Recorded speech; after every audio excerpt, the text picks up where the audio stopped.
says he will play the qualifying tournament if he's not granted a wild card to the Australian Open. In what could be his last chance at a comeback, Philippoussis is training in Adelaide under Darren Cahill in a race to be fit for January.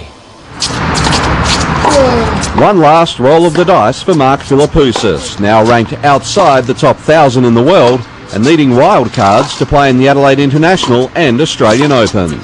I'm not looking for miracles in the first few tournaments back, and I've got to be very realistic, and for me that's building up my strength and my game and take it up from there. Criticism remains his constant companion. In a recent magazine article, Patrick Rafter wrote that his former Davis Cup teammate had burned many bridges along the way and made poor decisions. What can you do? It's people have the right to say what they like. I'm training my butt off. I love this game.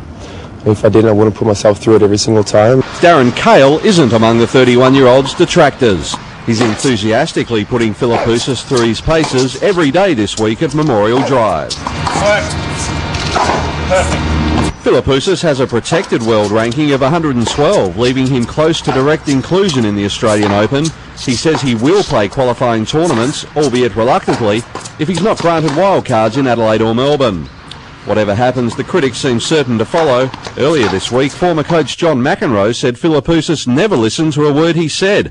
Whenever he asked him to work harder, he'd just respond, yeah, yeah, yeah. Can we ask you about John McEnroe? What about his comments? No, it's nothing.